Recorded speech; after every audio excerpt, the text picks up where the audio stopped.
Hello children, welcome to my class. How are you all? Hope you were doing well. So now today's our topic is letters and applications. हम letters कैसे लिखते हैं, application कैसे लिखते हैं. तो application for leave आपने लिखी होगी अपने स्कूल में जब भी आपको लीव लेने की ज़रूरत पड़ती होगी. तो अब हम उसका कुछ फॉर्मेट है वो जो ज़रूरी है जो सीखते हैं कि जो लेटर होता है वो एक ऐसा माध्यम होता है जिसके द्वारा हम पहले तो लेटर्स ही चलते थे, लोग एक दूसरे को पत्र लिखा करते थे जब ये व्हाट्सएप इंस्टाग्राम का ज़माना नहीं था. तो ये उस समय की बातें हैं लेटर्स, लेकिन हम अभी भी लेटर्स लिख सकते हैं नाउ, जिसके द्वारा हम मीलों दूर रहने वाले अपने मित्रों या संबंधियों को अपनी बात या संदेश पहुंचा जा सकता था. नाउ इस प्रकार लेटर राइटिंग जीवन में बहुत उपयोगी है. इतना ही नहीं, लेटर राइटिंग एक कला भी है, इसलिए यह आवश्यक है कि लेटर में लिखी बात को प्राप्तकर्ता स्पष्ट रूप से समझ जाए. ऐसा लेटर लिखना पड़ता है जिसको हम लेटर भेज रहे हैं वो प्राप्तकर्ता कहलाएगा और वो अच्छे से हमारी बात को समझ जाए. नाउ कुछ लेटर लिखने की विशेषताएं हैं. लेटर की भाषा हमेशा शुद्ध और सरल होनी चाहिए. लेटर की शुरुआत और अंत दोनों ही लेटर के अनुरूप होने चाहिए. लेटर जैसा लिख रहे हैं उसी फॉर्मेट में होना चाहिए. लेटर में आवश्यक बातें ही लिखी हों जिससे पत्र लिखने का तात्पर्य स्पष्ट हो कि तुम पत्र लिख क्यों रहे हो. नाउ लेटर साफ लेख में लिखा होना चाहिए. राइटिंग अच्छी होनी चाहिए, उसमें विराम चिन्हों का उचित प्रयोग होना चाहिए. लेटर में सभी बातें क्रमबद्ध लिखी होनी चाहिए. ऐसा नहीं है कि जैसे कि हम खीर बना रहे हैं और खीर में हमने सबसे ऊपर लिख दिया कि अब हम दूध डालेंगे, है ना. शुरुआत से हमें पूरी प्रोसेस एक बाय सीक्वेंस पैटर्न में लिखनी चाहिए. नाउ लेटर में सभी बातें क्रमबद्ध लिखी होनी चाहिए, अर्थात जो बातें पहले आनी चाहिए वे पहले आए और जो बातें यहाँ घटनाएं बाद में हों उन्हें बाद में ही लिखना चाहिए. तो लेटर्स का हमारे जीवन में बहुत अधिक महत्व है. यह रिटन रिकॉर्ड होता है जिसके आधार पर बहुत बड़े बड़े फैसले लिए जा सकते हैं, है ना. अगर पहले के ज़माने में जब ये सब चीज़ें नहीं चलती थी, गांव वगैरह में किसी की अचानक डेथ हो जाती थी तो वो लेटर पत्र में लिख के वो भेज देता था. जहाँ भी उसे भेजना होता था लिखवा देता था कि हम चाहते हैं कि हमारी जो दो घर हैं ये दो घर में से एक घर हमारा बड़ा बेटा का होगा, दूसरा छोटे बेटे का होगा.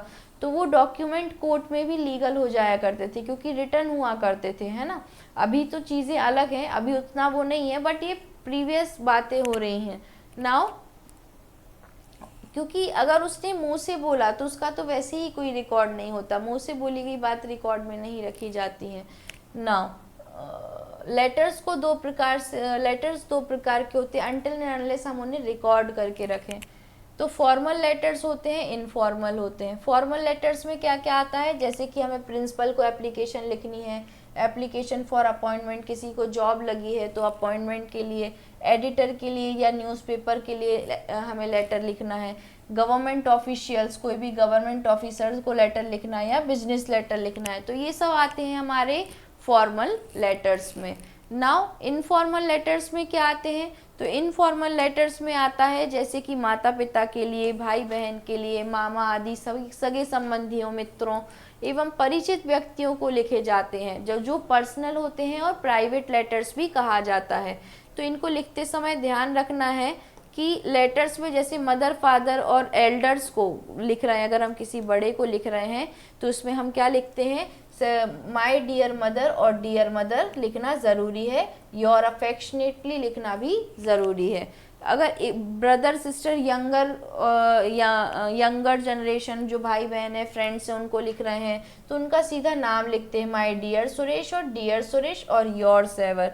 लेकिन अगर किसी वुमन को लिख रहे हैं तो हम लिखेंगे डियर मैडम, योर सिंसियरली. किसी बिजनेसमैन को लिख रहे हैं तो डियर सर, योर सिंसियरली. वो नीचे जाता है, ये वाला कॉलम क्लोज करने पे मतलब सबसे नीचे लिखा जाता है और ऊपर ये वाला लिखा जाता है. तो ऑफिसर एडिटर के लिए sir, your faithfully. Your faithfully हमेशा नीचे जाएगा. सो दिस कॉलम क्लोज वाला नीचे जाता है. इसको हम ठीक से समझते हैं लेटर्स को. अब पहला लेटर जो हमारे पास आया है वो है letter of congratulation to friend on his success. आपके दोस्त की सफलता के लिए हम लेटर लिख रहे हैं यहाँ पे. तो सबसे पहले इन्होंने लिखा मेरठ, वो मेरठ के होंगे, डेट लिखी और लिखा डियर सतीश. यही फॉर्मेट आपको हमेशा फॉलो करना है. ये format throughout the life आपके काम आने वाले हैं, इसलिए इसको ठीक से सीखिएगा. Please accept my heartiest congratulation, मैं आपको कॉन्ग्रेचुलेट करता हूँ ऑन योर ब्रिलियंट सक्सेस। कौन सी success? In the junior high classes examination. I hope you will shine even more in future, और मैं आशा करता हूँ कि भविष्य में आप ऐसी और भी बड़े तरीके से शाइन करोगे, और तरीके से आप और ऊंचाइयों पे जाओगे। होपिंग फॉर स्वीट्स, मिठाई की आशा रखता हूँ। योर्स आरिफ। ठीक है, अब दूसरा हो गया letter to friend who failed in exam, जो एग्जाम में फेल हो गया। अगेन अब ये लेटर इलाहाबाद से लिखा जा रहा है, ये डेट है, dear Shaurya, I was sorry to hear that you could not pass the exam this year. मैं बहुत ही दुखी हूँ, सॉरी हूँ कि आप इस बार एग्जाम में पास नहीं कर पाए, बट नेवर माइंड, पर इस बात पे ज़्यादा लोड मत लीजिएगा। Work hard and get first class next year, अगली बार आप फर्स्ट आने की कोशिश करिएगा और मेहनत कीजिएगा। आई hope you will not lose heart, और आप दिल छोटा नहीं करोगे और आप मेहनत करने की ओर और ज़्यादा ध्यान दोगे। My best wishes are with you, मेरी जो बेस्ट विशेज हैं वो हमेशा आपके साथ हैं। तो yours Hrithik. Now letter to father asking him to send money, अब फादर को लेटर लिख रहे हैं कि वो हमारे लिए पैसे भेज दें। तो 20 सीताराम गर्ल्स हॉस्टल, ये गर्ल्स हॉस्टल में रहती हैं, गवर्नमेंट इंटर कॉलेज में पढ़ती हैं ऋषिकेश में, और ये डेट है। रिस्पेक्टेड फादर चरण स्पर्श, आप भी चरण स्पर्श करते होगे, तो चरण स्पर्श। I am quite well here, मैं यहाँ ठीक से हूँ। Hope you to be the same, और आशा करती हूँ कि आप सब भी वहाँ ठीक होंगे। I have to pay hostel fee, मुझे अपनी हॉस्टल फी भरनी है। और buy some books, and buy some books, कुछ किताबें खरीदनी है। So kindly send me ₹1000 by MO, rest is okay, तो आप कृपया कर 1000 रुपये मुझे भेजने की आप मुझे भेजें। Now please convey my regards to mother and love to Jhalak, Jhalak उसकी छोटी बहन होगी, तो माँ के लिए प्यार और झलक के लिए भी प्यार। योर लविंग डॉटर, भूमि उनका नाम था, your loving daughter Bhumi. Clear, तो ये जो फॉर्मेट है ये हम फॉलो करते हैं। नेक्स्ट है letter to friend inviting him to attend your brother's wedding, आपके भाई की शादी है और उसमें आप अपने दोस्त को बुला रहे हो, तो कैसे बुलाओगे? तो सबसे पहले तो हमने एड्रेस लिखा, RK बिला, GT रोड, आसाम, और ये date. My dear friend, I am quite well here, मैं यहाँ ठीक हूँ। और hope you to be the same there, आशा करता हूँ आप भी वहाँ ठीक होंगे। You will be glad to know, आपको खुशी होगी जानकर, that my brother's marriage will be held, जैसे मेरे भाई की शादी 5-6 और इस डेट में है। So you are cordially invited to attend the marriage ceremony, आपको मैं इस मैरिज सेरेमनी में इन्वाइट करता हूँ। Best regards to your parents and love to youngers, best regards to your parents and, भाइयों के लिए, छोटे भाइयों के लिए प्यार। Yours truly Ambesh Raj. Now next is application part, प्रार्थना पत्र है हमारा। So application for sick leave, बीमारी के लिए, जब हम बीमार पड़ जाते हैं तो हम प्रिंसिपल को कैसे लिखते हैं? So now these are informal, now formal letters. Now to the principal, DAV inter college, Shastri Nagar Meerut, date, respected sir, with due respect, ये सारे सेंटेंस विद ड्यू रिस्पेक्ट से शुरू होंगे। I beg to say that I have been suffering from fever since last night से मुझे बुखार है। So I am unable to attend the class, इसलिए मैं क्लास नहीं आ सकता। So kindly grant me leave for 2 days, कृपया कर 2 दिनों की छुट्टी देने की कृपा करें। थैंकिंग यू, लास्ट में थैंक ज़रूर बोलना है। योर ओबीडियंट पपिल, आपका आज्ञाकारी शिष्य Vikram Saxena, class 6th C। Clear, तो इस तरीके से हम एप्लीकेशन लिखते हैं। Second, application for leave due to urgent work, कुछ अर्जेंट काम के कारण आपको छुट्टी लेना पड़ रहा है। So to the principal, government inter college में पढ़ते हैं, कोतवार उस जगह का नाम है। Date, respected sir, respectfully I beg to say that I have a piece of urgent work at my house, मैं आपसे कहना चाहती हूँ कि मेरे घर में एक बहुत ज़रूरी काम है। I am therefore unable to attend the school today, इसलिए मैं आज स्कूल अटेंड नहीं कर पाऊँगा। Kindly grant me leave for 1 day and oblige, कृपया कर 1 दिन की छुट्टी देने की कृपा करें। Yours obediently Rakesh Jain, class 6। Clear, now next is application for studentship. Studentship मतलब फीस माफ़ी के लिए पत्र है, तो हम प्रिंसिपल को लिख रहे हैं। टू द प्रिंसिपल, कहाँ के हैं वो? देवनगरी इंटर कॉलेज मेरठ के, respected sir, respectfully I beg to say that I am a poor student, मैं एक गरीब छात्र हूँ। My father is a clerk in the post office, मेरे पिताजी पोस्ट ऑफिस में एक क्लर्क हैं।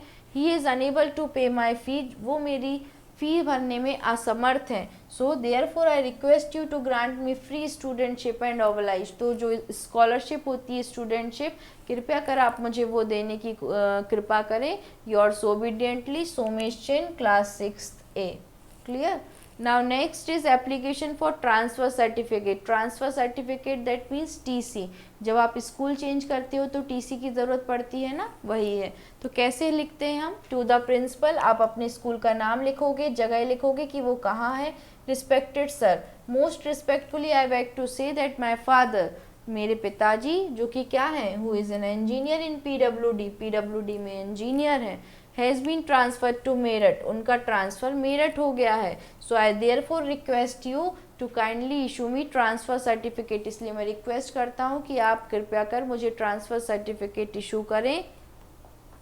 Along with a character certificate, उसके साथ साथ कैरेक्टर सर्टिफिकेट्स भी देने की कृपा करें। I can seek admission in a school of Meerut, क्योंकि अब मैं मेरठ की स्कूल में एडमिशन लेना चाहता हूँ।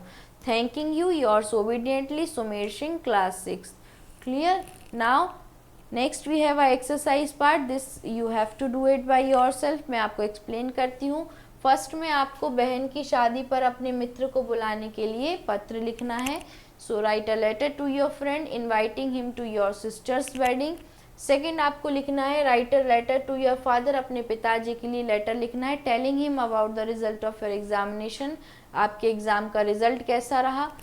राइट एन एप्लीकेशन, एप्लीकेशन लिखनी है स्पोर्ट्स मैनेजर को किसी स्कूल या कॉलेज की, टू फॉर ग्रांटिंग परमिशन, उनसे परमिशन लेने के लिए, for playing a cricket match, कि हम वहाँ पे क्रिकेट मैच खेल सकें। This is your third letter. Fourth one, write an application to the principal of your school, अपने स्कूल या कॉलेज के प्रिंसिपल को हमें लेटर लिखना है और रिक्वेस्ट करना है to arrange an extra class for English, और कि वो इंग्लिश के लिए एक्स्ट्रा क्लास अरेंज कर पाएँ। क्यों? क्योंकि as you are weak in this subject, कि आप इस सब्जेक्ट में थोड़ा वीक हो। So this is all about it बच्चों, ये आपका होमवर्क है। इस होमवर्क को ठीक से कीजिएगा, जितना प्रैक्टिस करोगे आप उतना ही अच्छे से परफेक्ट होगे और उतना ही अच्छे से सीख पाओगे। सो this is all about it. Have a nice day. Thank you class.